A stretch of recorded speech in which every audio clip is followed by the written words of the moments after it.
transaction history to the date of the last statement. They want to make sure they see money moving in between accounts. They have to see all the breadcrumbs line up. So a lot of times, because our county is so expensive to live in, a lot of people have side jobs. Hey, I bartend, I waitress, I Uber, whatever it is. Let's say they have, and I don't ever want to know, let's say clients got $10,000 in mattress money. Don't put it in the account. I don't want to know about it, because you can set off some red flags even though it had nothing to do. You weren't doing anything wrong. They're going to source it out. You can cause some big flags for what it is. So no large cash deposits. Using credit card for down payment, big no-no. You're not allowed to get a loan for your down payment. Now, because we know the VA loan, you don't have to have a down payment. I have seen it. It has happened where people have used a credit card for the earnest money deposit. So when we went to season the money, we saw it came from a credit card. Can you get around that? You can. They basically looked at it as the client didn't have a deposit at all, and escrow sent the check out afterwards, and they accepted it basically as a zero down EMD. But again, it's things you want to be cognizant of thinking you can't use a credit card for the EMD or anything down in it. Not paying bills during the process. You'd be amazed at how often clients get so excited about buying a home they kind of lose track of everything else. You want to make sure keep doing everything as you're doing, pay on time. And the most important, of course, no new lines of credit, to the same point earlier. No cars, don't park the new car in a house you no longer afford because of the new car. Loan process, and this can change between lenders. You go pre-qualification to an offer getting accepted. The next line is something called initial disclosures, which is from a lender. Once we've received all the fees from escrow title, we would disclose out what that loan would look like. All of these are estimates. My favorite thing to tell clients, because it's the most surprising thing, that when people ask me, well, what are my closing costs going to be? You know when I know what your closing costs are? The day after you close. That's when you get your final estimate. You'll have it where they get tighter, so you have a good idea of what they'll look like, but you actually won't know until you've closed. Your appraisal, very important. So two big pieces of the puzzle is the first one is going to be the appraisal. Appraisal gives value onto a property.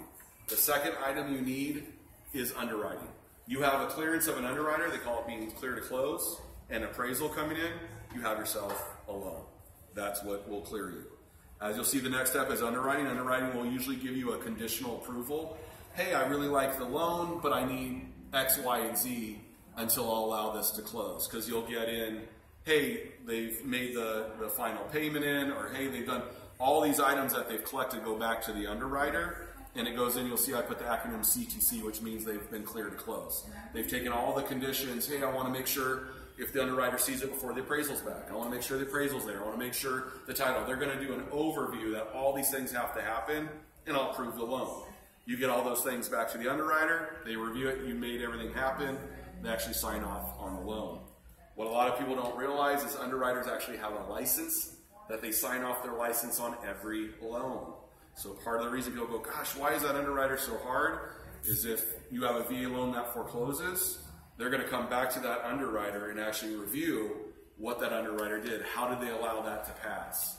So just know that if they sign off, you can actually have it where an underwriter gets their license revoked. Is underwriting under, does that go under?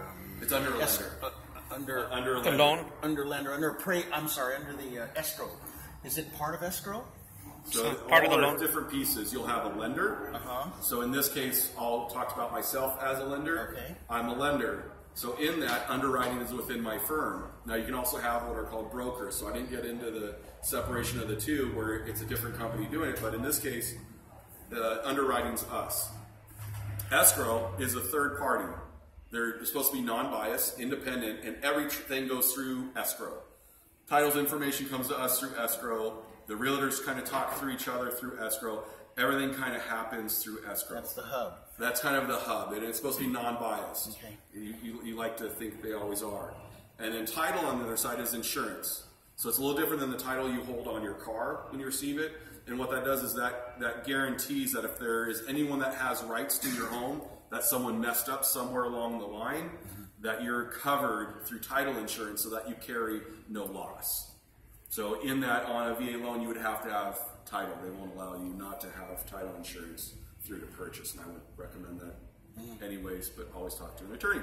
Title's its own animal. But great question. So lender will have underwriting, and the funds are what come from the lender. So the lender will wire those funds in the transaction, and that's, I won't get into funding until we cover the next piece. So after the underwriter is cleared, you'll get to, I hear my phone. Yes. Just make sure. It's my brother. All right. You'll have what are docs. So docs are what all the work is for, where your client will sit down with a certified notary, whether it's in your office, at escrow, at a Starbucks. It takes about 45 minutes to sign your docs.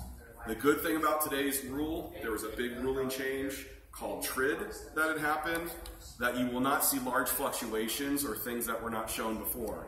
You talk to people 10 years ago buying homes, 5 years ago, they'd buy a home and their interest rate would change on the signing table, or their fees would change dramatically.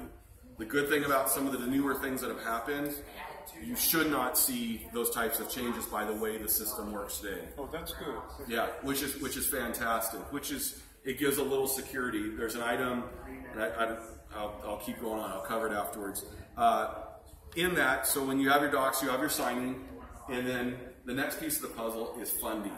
So what funding is, the funder, the person that actually pushes the button to request the wire to be sent, they're going to review to make sure everything was done. Were all the documents signed? Was there anything needed? Was that termite clearance report for the VA, was it signed off? And sometimes you have a report and you're waiting for the work to be done. They have a list that they're reviewing for. Once their list is fulfilled, hey, their client missed an initial on page 5. You know, it's things like that. Once that's done, they talk with escrow and they literally balance down to the penny. They'll wire the funds. And what your client cares about, that's a great day when you fund it, because that means the lender is happy that they've actually sent the money. What your client cares about is recording or confirmation. And that's when the keys actually change hands. So, and that's in essence the process. Some banks will wiggle different areas and lenders depending on this, but that's the list of the process for what it is. Keys to success: communicate with clients often. When people are looking at loan officers, look for ones that will work after 5, because you'll be amazed at how much information happens after hours. Work closely with them. If you're wondering how to build key success in business, drive referrals. If you can use a CRM, this is more to the real estate side, social media, and stay on top of it. So that's kind of a quick up-to-date of how the VA loan works, and hopefully I didn't pop your mind too much. No, that was great. Yeah. I think that was a great refresher course. Yeah, and it's one of those things.